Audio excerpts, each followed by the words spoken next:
fenomenologia teve início a partir do final do século XIX e início do século XX, chegando no Brasil na década de 40, e ela surgiu em meio a uma crise cultural do conhecimento e da própria filosofia, assim como um questionamento à metafísica e sua redução. Ela se fundamenta na compreensão das relações e não simplesmente na explicação causal.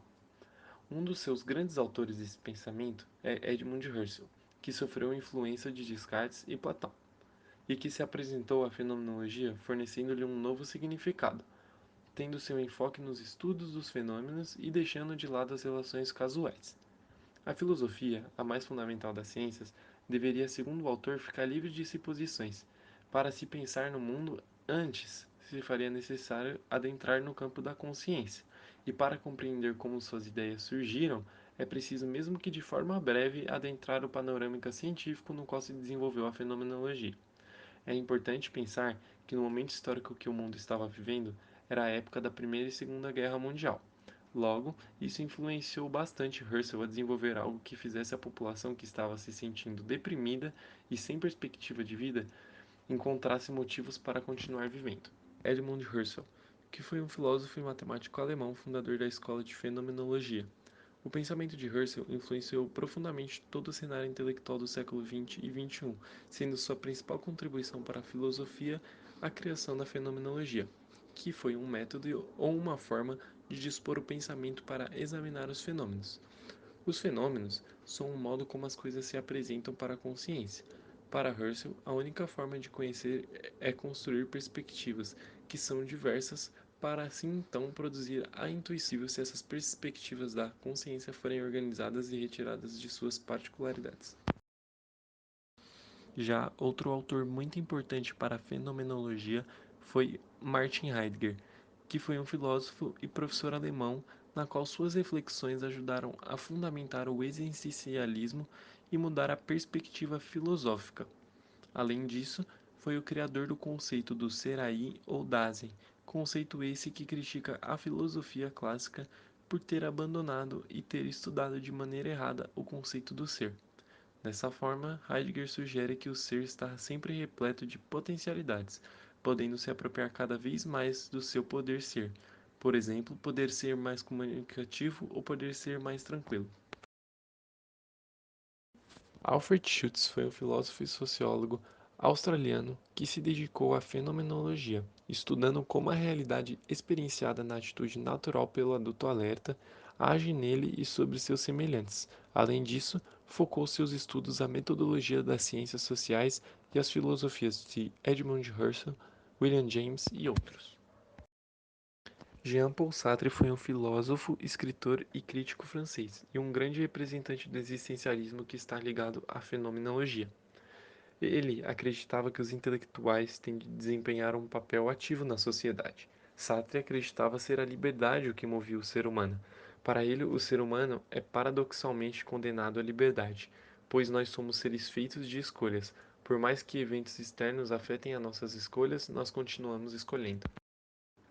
Maurice Merleau-Ponty foi um filósofo francês da fenomenologia que tomou como ponto de partida o estudo da percepção. Merleau-Ponty é levado a reconhecer que o corpo próprio não é apenas uma coisa, mas também é uma condição permanente da experiência, que é constituinte da abertura perceptiva para o mundo e seu investimento. A fenomenologia é o estudo de um conjunto de fenômenos e como se manifestam. Consiste em observar a essência das coisas e como são percebidas no mundo, a experiência pessoal e subjetiva. É o fundamento sobre qual o conhecimento é construído. É a ênfase do ponto de vista do sujeito, afirmando a subjetividade e a relatividade do objeto. Hoje em dia, por sermos afetados por uma vida mais acelerada, cheia de novidades na tecnologia e ciência, sempre em mudança, faz com que a gente se distancie de nós mesmos e das relações humanas. Logo, o foco da fenomenologia não é o mundo em si, mas sim buscar como é o conhecimento e a visão do mundo para cada pessoa. A fenomenologia, enquanto psicoterapia, tem um diálogo muito estreito com a filosofia. A fenomenologia é um método de acesso aos fenômenos. Dentro destes métodos, temos diversas abordagens, entre elas a existencial, a centrada e a gestalt terapia. Sua prática consiste em observar a pessoa atendida não como algo que já conhecemos, mas como um ser novo, revelando-se em cada momento, encontro e diálogo. Não é possível usar concepções prévias sobre o modo de ser de uma pessoa, visto que cada uma possui uma história de vida singular, cuja qual não conhecemos. Por isso, este método demanda muita abertura. A fenomenologia é um método capaz de acessar as experiências humanas sem influenciar ou corrompê-las. É também um método de formação de posicionamento do psicólogo para que ele possa se posicionar e acessar as formas como as pessoas trazem as informações sobre suas demandas e sofrimentos, acessando a pessoa por ela mesma, ao contrário de outras abordagens que buscam trazer explicações que antecedem a relação do terapeuta com o paciente.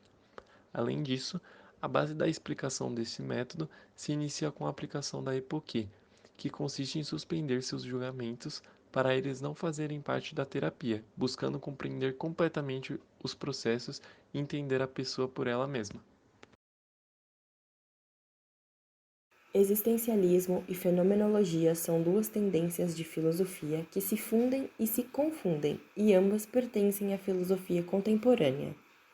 Existencialismo busca compreender a existência humana, partindo da própria existência concreta e singular, refletindo sobre o modo como fazemos nossas escolhas e como nos responsabilizamos ou não por elas. Alguns dos principais temas do existencialismo são a liberdade do ser, a responsabilidade, a angústia, o sentido da vida, a finitude, a autenticidade e o tédio.